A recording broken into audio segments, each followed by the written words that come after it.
പാകിസ്ഥാൻ ഭൂഗർഭ ആണവായുധ പരീക്ഷണങ്ങൾ തുടരുന്നതായി US president Donald Trump. Russia, China, Pakistan പോലുള്ള രാജ്യങ്ങൾ ആണവ പരീക്ഷണം നടത്തുന്നതിനാൽ US-നും പരീക്ഷണം നടത്തേണ്ടത് അനിവാര്യമാണെന്നും ട്രംപ് പറഞ്ഞു. പാകിസ്ഥാനെയും ചൈനയെയും സംബന്ധിച്ച ട്രംപിന്റെ വെളിപ്പെടുത്തൽ ഗൗരവത്തോടെയാണ് ഇന്ത്യ കാണുന്നത്. കൂടുതൽ വിവരങ്ങളുമായി വിനോദ് ചേരുന്നുണ്ട്.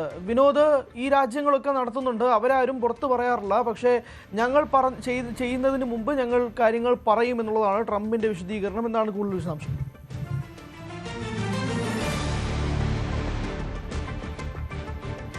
തീർച്ചയായും വലിയ രാഷ്ട്രീയ മാനങ്ങളുള്ള ഒരു വെളിപ്പെടുത്തൽ തന്നെയാണ് ട്രംപിൻ്റെ ഭാഗത്തു നിന്നുണ്ടായിരിക്കുന്നത്. പാകിസ്ഥാൻ രഹസ്യമായി ആണവ പരീക്ഷണം നടത്തുന്നു എന്ന വെളിപ്പെടുത്തൽ ട്രംപ് നടത്തുന്നു. മാത്രമല്ല, ചൈന ഉൾപ്പെടെയുള്ള രാജ്യങ്ങൾ ഇത്തരത്തിലുള്ള പരീക്ഷണങ്ങളുമായി മുന്നോട്ട് പോകുന്നു, ഉത്തര കൊറിയ നടത്തുന്നു, റഷ്യ നടത്തുന്നു എന്ന അടക്കമുള്ള കാര്യങ്ങൾ പറയുമ്പോൾ അതിന് വലിയ രാഷ്ട്രീയ മാനങ്ങളുണ്ട്.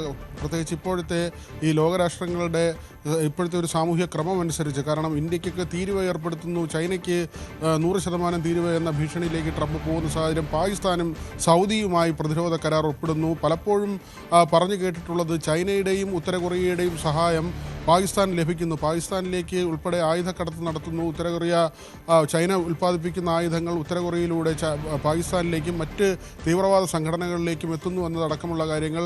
അങ്ങനെയൊക്കെയുള്ള ചർച്ചകൾ നടക്കുന്നതിനിടെയാണ് ഇപ്പോൾ ഈ പാകിസ്ഥാൻ ആണവ പരീക്ഷണം അത് ഭൂമിക്കടിയിൽ രഹസ്യമായി നടത്തുന്നു എന്നാണ് ട്രംപ് പറയുന്നത്. ആണവ നിരായുധീകരണത്തെക്കുറിച്ചുള്ള ചർച്ചകൾ ഒരു വശത്ത് ശക്തമായി നിൽക്കുമ്പോഴാണ് ഇത്തരത്തിൽ ട്രംപിൻ്റെ വെളിപ്പെടുത്തലെന്നതും ശ്രദ്ധേയമാണ്. തങ്ങളും നടത്തുന്നു, മറ്റുള്ളവർ അത് പറയുന്നില്ല, പക്ഷേ തങ്ങൾ തുറന്നു പറയുന്നു. അതുകൊണ്ട് അമേരിക്കയ്ക്ക് ഇക്കാര്യത്തിൽ നിന്ന് മാറി നിൽക്കാൻ കഴിയില്ല എന്നൊരു കാര്യമാണ് ട്രംപ് വ്യക്തമാക്കുന്നത്. US, Russia, UK, France, China, India, Pakistan, ഉത്തര കൊറിയ, ഇസ്രയേൽ എന്നീ 9 രാജ്യങ്ങളാണ് ഇപ്പോൾ ആണവ ശക്തികളായി ലോക രാഷ്ട്രങ്ങൾക്കിടയിലുള്ളത്. അവിടെയാണ് സൗദിയെപ്പോലെ സമ്പന്നമായ ഒരു രാഷ്ട്രം. അവർക്ക് മുസ്ലിം രാജ്യങ്ങൾ മുഴുവൻ അമേരിക്കയുടെ അല്ലെങ്കിൽ ഇസ്രായേലിൻ്റെ ഭീതിയിലേക്ക് വരുന്ന ഒരു സാഹചര്യമുണ്ട്. മിഡിൽ ഈസ്റ്റിലാകെ തന്നെ അത്തരത്തിലൊരു ഭീതി നിലനിൽക്കുന്ന സാഹചര്യത്തിലാണ് സൗദി പാകിസ്ഥാനുമായി ഒരു പ്രതിരോധ കരാറിലേക്ക് പോകുന്നത്. പാകിസ്ഥാനെ സംബന്ധിച്ച് സാമ്പത്തികമായി ബുദ്ധിമുട്ടുണ്ടെങ്കിലും ഈ ആണവ ശക്തി എന്ന നിലയിൽ അവരും നേരത്തെ തന്നെ ആ ഒരു